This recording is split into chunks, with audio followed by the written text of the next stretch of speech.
La médecine traditionnelle continue de faire des heureux. En Afrique, 80% de la population a recours à la médecine traditionnelle. Nous en parlerons dans ce journal. Et puis les éléphants écrasent les Fennecs 3-1. L'Algérie est éliminée. La Côte d'Ivoire prend son ticket pour les huitièmes de finale. Bonsoir et bienvenue dans ce journal. Le directeur général du Fonds de solidarité africain est avec nous sur ce plateau. Bonsoir, monsieur le directeur général Amadou Abdoulaye Diallo. Bonsoir, Madame Coulibaly. Avec vous, nous allons parler de l'identité visuelle du Fonds de solidarité africain. Vous êtes à Abidjan depuis le 9 janvier déjà. Pourquoi avoir choisi Abidjan pour dévoiler la carte d'identité graphique de cette institution financière? Parce que, voyez-vous, Madame Coulibaly, la relation entre la Côte d'Ivoire et le Fonds de solidarité africain est une relation singulière. D'abord, la Côte d'Ivoire est un pays membre, mais fondateur du Fonds de solidarité africain. Et au démarrage des activités du Fonds, les autorités de l'époque ont renoncé au bénéfice des interventions du Fonds de solidarité africain en vue d'accroître, de densifier les interventions du Fonds en faveur des pays qui sont les moins nantis. Et malgré tout cela, quand la Côte d'Ivoire a commencé à bénéficier des interventions du Fonds, c'était à partir de l'année 2000, mais aujourd'hui, la Côte d'Ivoire est le premier pays bénéficiaire des interventions du Fonds de solidarité africain. C'est compte tenu de tous ces éléments que nous avons estimé devoir faire cette activité ici en terre ivoirienne, particulièrement à Abidjan. Merci d'être venu, monsieur le directeur général. Monsieur Amadou Abdoulaye Diallo, que pensez-vous de la médecine traditionnelle? La médecine traditionnelle, comme vous le savez, est une voie d'avenir pour les populations africaines, d'autant plus qu'une grande proportion de nos habitants n'ont pas une accessibilité géographique ou financière aux médicaments génériques ou aux médicaments de spécialité. Et par conséquent, je pense que les pouvoirs publics et l'ensemble de la communauté scientifique devraient s'investir davantage dans la recherche scientifique en vue de mettre au point des molécules et des techniques thérapeutiques à partir de ce que nous savons faire depuis les temps immémoriaux avec la médecine traditionnelle. Merci, M. Amadou Abdoulaye Diallo. Nous reviendrons à vous dans une poignée de minutes, le temps de lancer deux reportages. Mais avant, découvrons dans ce reportage l'impact justement de la médecine traditionnelle sur le changement climatique. Malgré l'évolution de la science et de la médecine moderne, de nombreux Africains restent en recours à la médecine traditionnelle du pain béni pour les tradipraticiens ou naturothérapeutes. Ils entendent conquérir le marché africain de la santé par les plantes avec les effets du changement climatique et son corollaire de maladies respiratoires. Les praticiens de la médecine traditionnelle proposent des solutions, racines à croquer, mélange de plantes à faire bouillir, autant d'alternatives pour guérir les malades. Le reportage de Clément Boko. Face à la recrudescence des cas de grippe, de rhume et de problèmes respiratoires, la Fédération des tradipraticiens et naturothérapeutes de Côte d'Ivoire présente leurs acquis. Des produits capables, selon eux, de soigner toutes ces pathologies. Les problèmes de grippe, les problèmes de maux de gorge, les problèmes de pulmonie, les problèmes d'asthme, le paludisme et tous ceux qui ont des problèmes du système immunitaire, toutes ces maladies sont soignées de manière efficiente par les médicaments de la Fédération des tradipraticiens de Côte d'Ivoire. Des praticiens de médecine traditionnelle organisés qui connaissent parfaitement les vertus thérapeutiques des plantes. Des maux liés au changement climatique selon les tradipraticiens de Côte d'Ivoire. D'où leur plaidoyer en faveur de la préservation de la forêt ivoirienne, d'où ils tirent l'essentiel des plantes médicinales. La matière première de la médecine traditionnelle, c'est la forêt. Donc, nous demandons à l'État de Côte d'Ivoire de nous aider à pouvoir sauvegarder la forêt. Selon l'OMS, en Afrique et en Asie, 80% de la population continue d'utiliser des médicaments traditionnels plutôt que des médicaments modernes pour les soins de santé primaires. En parlant médecine encore, la santé génitale au cœur d'une rencontre des femmes musulmanes de l'Association des jeunes musulmans de Côte d'Ivoire, sous comité de la commune d'Abobo. Elles en ont parlé lors de la 11e édition de la journée culturelle des sœurs musulmanes. Le reportage de Abdoulaziz Dira, commenté par Georgette Ido Fofana. L'Association des jeunes musulmans de Côte d'Ivoire, AJMC, du sous-comité secteur 4 d'Abobo, a organisé la journée culturelle des sœurs musulmanes. Cette journée est censée montrer à la jeune fille musulmane qu'elle doit s'intéresser à sa religion. Nogocha Dosso, gynécologue de formation, a profité de l'occasion pour prodiguer de sages conseils aux sœurs musulmanes sur les précautions à prendre pour éviter les maladies génitales. On a abordé dans un premier temps le cancer du col. On a dit que le cancer du col, c'est le deuxième cancer chez la femme. Il faut dire que ce cancer-là est évitable parce qu'on a un vaccin qui existe. Il est gratuit sur le territoire national. Donc on a demandé aux mamans qui sont là de faire vacciner leurs petites filles, pas encore en activité sexuelle, 9 et 14 ans généralement. Des conseils bien assimilés par les participantes qui se réjouissent de la pertinence du sujet. Elle a appris aux femmes comment est-ce qu'on doit faire le dépistage du cancer. C'est très important. Elle a parlé de la dangerosité de cette maladie. Ensuite, elle a abordé le thème principal. Elle a un peu parlé des problèmes que les femmes peuvent rencontrer sur le plan génital, comme le fibrome, qui est une maladie très grave, qui souvent empêche les femmes d'enfanter. La journée culturelle des sœurs musulmanes du sous-comité Abobo secteur 4 était à sa 11e édition. Comme annoncé à l'entame du journal, le directeur du FSA, le Fonds de solidarité africain, est sur le plateau. Monsieur Amadou Abdoulaye Diallo, quelles sont les actions menées par le Fonds de solidarité africain? Je vous remercie pour cette question. Les activités que nous avons menées depuis notre arrivée en Côte d'Ivoire, c'est d'abord la signature de conventions de financement pour mettre à la disposition de certaines entreprises ivoiriennes les fonds nécessaires pour réaliser leurs investissements ou financer leur exploitation.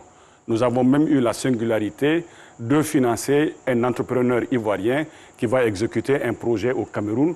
C'est tout le sens de la vocation du Fonds de solidarité africain, contribuer à l'intégration des économies des pays africains. Au-delà de cela, j'ai eu l'honneur et le privilège d'être reçu par Monsieur le ministre de l'Économie et des Finances, par Monsieur le ministre du Budget, par le ministre de la Promotion des PME et d'autres ministres, de même que les responsables des fêtières des entreprises privées.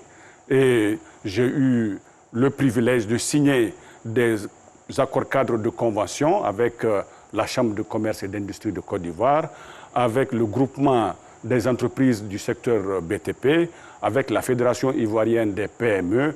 Et demain, nous allons poursuivre les discussions et les négociations en vue de la signature d'accords cadres de coopération avec d'autres associations professionnelles dans le domaine de la PME.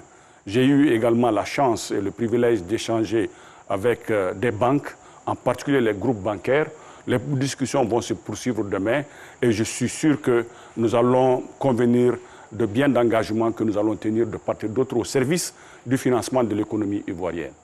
Si nous avons bien compris, la mission du Fonds de solidarité africain, c'est d'accompagner le secteur public, le secteur privé, les PME, n'est-ce pas? Parfaitement, vous avez tout compris. Vous étiez face... Oui, allez-y, monsieur. Je pense que au moment où le Fonds de solidarité africain a été créé par une conférence des chefs d'État en 1975 à Bangui, en République centrafricaine, les chefs d'État ont assigné certains métiers au Fonds de solidarité africain, notamment la garantie financière, la bonification de taux d'intérêt, le refinancement avec ou sans allongement de durée de prêt, et par la suite, vu les besoins qui sont manifestés au niveau du marché, il y a également eu 2 autres métiers qui se sont greffés. Il y a la structuration des financements multiples, mais également il y a la gestion de fonds pour compte de tiers. Tout cela pour faire en sorte que le marché du financement soit un marché fluide qui met en confiance les apporteurs de crédit et les demandeurs de crédit, les mettre en confiance afin que les relations entre ces 2 pôles puissent être des relations harmonieuses. Et nous, en tant que fonds de garantie, nous avons vocation à contribuer à cette harmonie. Au-delà de cela, vous étiez face à la presse aujourd'hui pour parler de la nouvelle identité du Fonds de solidarité africain. Qu'est-ce qu'on retient de cette nouvelle identité? Vous savez, avant de parler de la nouvelle identité, parlons de celle qui a précédé, qui a âgé de plus de 40 ans. Donc il était temps quand même de rafraîchir cette identité. Et c'est pour cette raison que nous avons fait un travail avec bien de spécialistes de la matière pour pouvoir avoir un logo un slogan et puis une identité visuelle du Fonds de solidarité africain. Et c'est ce que nous avons voulu lancer aujourd'hui en Côte d'Ivoire à l'attention non seulement des téléspectateurs de Côte d'Ivoire et de l'ensemble de la population de Côte d'Ivoire, mais c'est à l'attention de toute la population des 15 pays membres du Fonds de solidarité africain et même au-delà. Donc, oui. Cette nouvelle identité, c'est d'abord la reconnaissance des valeurs de base du Fonds de solidarité africain entre les différents États. Ensuite, c'est aussi la modernité, la projection vers l'avenir, puisque le Fonds de solidarité africain s'apprête à recevoir les 39 autres États africains qui n'en sont pas encore membres.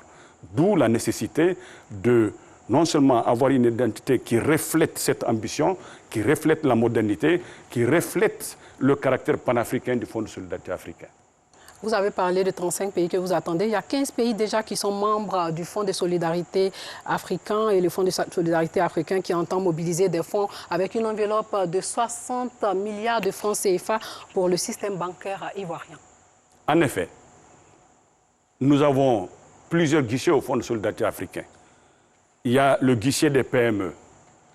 Je pense que toutes les entreprises qui ont des besoins de financement inférieurs à 500 millions pourraient passer par ce que nous avons mis en place en relation avec l'ensemble du système bancaire, les FETIER, c'est-à-dire 60 milliards au total de garanties de financement. C'est ce que nous appelons les garanties de portefeuille.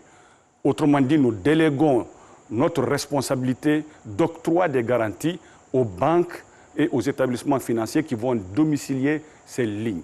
Mais les grandes entreprises qui ont des besoins de financement supérieurs à 500 millions peuvent nous adresser directement leurs requêtes et nous nous ferons fort d'instruire ces requêtes le plus diligemment possible. Vous avez, je crois, signé une convention avec une banque de la place dont nous tairons le nom de plus de, je crois, 4 milliards, de près de 4 milliards de francs CFA. Absolument, absolument. C'est une entreprise ivoirienne qui a soumissionné et obtenu un marché au Cameroun relativement à des aménagements routiers dans le cadre de la modernisation du port autonome de Douala. Et donc, cette entreprise qui a soumissionné et obtenu ce marché au Cameroun a demandé à une banque ivoirienne de lui trouver les financements. La banque a fourni le financement grâce à la garantie que nous avons offerte derrière. Et donc, c'est un événement exceptionnel parce que le plus souvent, c'est des banques ivoiriennes qui financent des entreprises ivoiriennes. Cette fois-ci, pour des projets ivoiriens. Mais cette fois-ci, le projet est camerounais et c'est symbolique pour nous. Le Fonds de solidarité africain est basé au Niger, c'est bien ça? Exact. Vous avez une filiale ici, si je peux parler de filiale. Pardon? Le Fonds de solidarité africain est basé au Niger. Exact. Est-ce qu'il y a une représentation ici en Côte d'Ivoire? Si. Le Fonds de solidarité est représenté au niveau de son conseil d'administration par un représentant de l'État de Côte d'Ivoire, que nous appelons l'administrateur. Il est au niveau du ministère de l'économie et des finances. Nous avons aussi un conseil des ministres. Ce conseil des ministres, c'est le ministre de l'économie et des finances de Côte d'Ivoire qui représente l'État du Côte d'Ivoire. Absolument. Et donc, c'est par leur relais que nous sommes présents ici. Mais nous n'avons pas fait l'option d'ouvrir des missions résidentes dans tous les pays membres. Mais cette année, depuis le 1er janvier, nous avons une mission résidente à Port-Louis, en île Maurice. Et j'espère que la prochaine mission résidente sera probablement en Côte d'Ivoire. Ok, merci d'être venu sur ce plateau, Monsieur Amadou Abdoulaye Diallo. Nous rappelons que vous êtes le directeur général du Fonds de solidarité africain basé à Niamey au Niger. Et vous étiez sur ce plateau pour parler de l'identité visuelle du Fonds de solidarité africain. Merci. Hors de chez nous, sachez qu'au moins 29 personnes sont mortes dans la nuit d'hier à aujourd'hui à Monrovia, au Libéria, lors d'un mouvement de foule au cours d'un rassemblement religieux chrétien sur un terrain de football. Les raisons du drame sont inconnues. Le président libérien George Weah a déclaré 3 jours de deuil national et ordonné que tous les drapeaux soient mis en berne sur les édifices publics du pays. Des enquêtes sont en cours pour situer les circonstances de la bousculade. Et puis au moins 2 personnes ont été tuées aussi aujourd'hui et 22 autres blessées dans l'explosion d'une bombe dans un quartier commercial de Lahore. C'est dans l'est du Pakistan, la 2e plus grande ville de ce pays. Le ministre pakistanais de l'Intérieur, Sheikh Rashid Ahmed, avait mis en garde mardi contre la possibilité des attaques. Place à Écho de Cannes.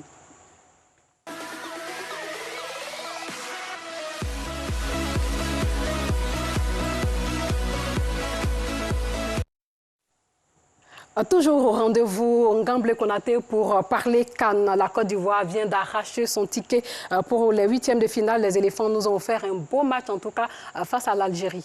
Absolument, ami. Sensation à Douala où l'Algérie, tenante du titre, est éliminée de la CAN 2022 dès la phase, on va dire, des poules. Inférieur donc à des Ivoiriens solides derrière et brillants devant, à l'image de Nicolas Pepe. Les Fennecs ont vécu ce soir un véritable enfer, nous dit Hassen Kouassi et Patrick Dadier. Côte d'Ivoire-Algérie, affiche du rêve. Choc de prestige entre les éléphants et les Fennecs. Très attendu depuis le tirage au sort et qui a pris plus de piment après les 2 premières journées. Les 2 équipes jouent gros pour le compte de la 3e journée. Dernière du groupe E et avec seulement 1 point, l'Algérie joue sa survie face à la Côte d'Ivoire. Les Ivoiriens de leur côté ont l'occasion non seulement d'éliminer le tenant du titre, mais aussi de s'assurer la première place du groupe. Une rencontre décisive que les poulains de Patrice Baumel entament idéalement avec quelques situations. Dominateur, la mainmise ivoirienne sur le match se confirme à la 23e minute avec l'ouverture du score signé Franck Kessié. Dans la dynamique, il est imité par Sangaré Ibrahim pour le but du break. 2 buts à 0 à la pause. Menacés par une éventuelle égalisation en seconde période, les éléphants se mettent à l'abri avec un 3e but grâce à Nicolas Pepe. En dépit de cet avantage en faveur de la Côte d'Ivoire, les Algériens ne sont pas résignés. Ils obtiennent un pénalty discutable. Riyad Mahrez se présente et manque l'occasion de réduire le score. Échéance retardée, à force de pousser, ils finissent par être récompensés de leurs efforts avec la réduction du score qui porte la griffe de Sofiane Ben Debka. Score final 3 buts à 1. La Côte d'Ivoire tient son match de référence et confirme son leadership de la poule E. En attendant, l'Égypte en 8e de finale mercredi. Dans l'autre match, la Guinée équatoriale domine la Sierra Leone sur un score étriqué d'1 but à 0. Un succès qui permet aux Alandes nationales de la Guinée équatoriale de se qualifier. Tout le contraire pour la Sierra Leone, éliminée. Voilà, les éléphants de Côte d'Ivoire a qualifié Ngamble. Le match était largement dominé par la Côte d'Ivoire. Alors donc, on va dire, ami, au bout d'une démonstration collective, les Ivoiriens ont donné une véritable leçon de football donc, au Fennecs. Un peu comme en 92, si on remonte un peu le temps, on était dans la même poule, on les a battus le 13 janvier 1992. Ils étaient tenants du titre puisqu'ils avaient remporté la compétition en 90 à domicile. Ils sont donc tombés en phase de poule, malheureusement, parce que les Ivoiriens étaient un peu plus forts ce jour-là. Et l'histoire se répète aujourd'hui, on les bat, ils tombent en phase de poule. Et à chaque fois qu'on bat donc l'Algérie, on va dire donc à la CAN, on la remporte. On remporte la CAN. Parce qu'en 92, c'était pareil, l'année de la première étoile continentale. En 2015, on les a battus 3 buts à 1 comme aujourd'hui. En quart de finale, on a remporté. Jamais 203, croisons les bras et on verra ce que ça va donner. Ce sont des signes prémonitoires, hein, ça veut dire que la Côte d'Ivoire peut remporter cette année la CAN. En tout cas, cette victoire ivoirienne est une victoire référence. C'est un match abouti. Un match où il y a beaucoup de satisfaction, aussi bien en défense au milieu qu'en attaque. Donc, merci à Franck Kessié, Ibrahim Sangaré, Nicolas Pepe, n'est-ce pas? On a même 2 buts qui ont été refusés. Oui, ben pour des positions litigieuses, c'est normal, mais 3 buts à 1, c'est largement suffisant. L'Algérie, championne d'Afrique en titre, est éliminée. Comme en 92, ils sont tombés également au premier tour. Mais je pense qu'il faut plutôt se concentrer sur la prestation ivoirienne qui a été, on va dire, irréprochable. On espère qu'on maintiendra le cap. Parce que juste devant, c'est l'Égypte qu'on affronte quand même, un autre grand, on va dire, dans le Maghreb. Mais cette équipe ivoirienne est capable de sortir encore un grand match face à l'équipe, on va dire, égyptienne, l'équipe de Mohamed Salah. Prestation irréprochable, Ngamble, vous l'avez dit, mais dans les dernières minutes, les éléphants ont relâché quand même la fatigue peut-être. Oui, après, on ne peut pas attaquer un ami 90 minutes, on va dire, être concentré pendant 90 minutes. On jouait quand même face à l'Algérie, qui est un grand. Et donc, ils ont raté un pénalty, Riyad Mahrez a raté un pénalty. Après, ils marquent un but. Mais on va dire que c'est un but anecdotique parce que le mal était déjà fait.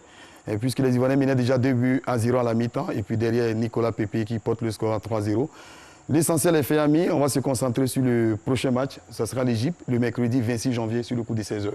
Ngamble, dites-nous quels sont les prochains adversaires des éléphants? Oui, c'est l'Égypte, comme on l'a dit, parce qu'ils ont terminé 2e de la poule G. Donc la Côte d'Ivoire, en tant que leader du groupe E, devant la Guinée équatoriale, affronte donc logiquement le mercredi 26 janvier, mercredi 26 janvier sur le coup des 16h, l'Égypte, les pharaons d'Égypte de Mohamed Salah. Ok, donc bravo aux éléphants. Aujourd'hui, je n'ai pas porté mon maillot, j'aurais dû. Mais bon, ce n'est pas grave, ça sera pour une prochaine fois. Surtout que la Côte d'Ivoire est partie pour remporter la CAN. Absolument. Je pense que le jour de la finale, nous serons là, ici, tous les deux, en train d'échanger, en train de crier de joie, n'est-ce pas, Ngambi? Oui, absolument. Mais il faut aussi noter, il y a de petites belles histoires comme ça. Celle, on va dire, l'une des plus belles histoires de ce premier tour, elle est relative donc, à la participation, la première participation donc, des Comores, première participation, première qualification pour les huitièmes. Bravo à cette équipe qui a déjà gagné la CAN, en fait sa CAN, puisque en huitième de finale, ils auront fort à faire face au Cameroun, le pays organisateur. Ok. Merci encore Ngamble Konaté d'être venu sur notre plateau. Vous êtes avec nous jusqu'au... Déjà, les huitièmes de finale débutent ce dimanche, oui. 23, donc on sera ensemble. Ouais. Bien sûr. Merci à vous, chers téléspectateurs, de nous avoir suivis. Ne décrochez pas, vous suivez le reste du programme de RTID. Portez-vous bien.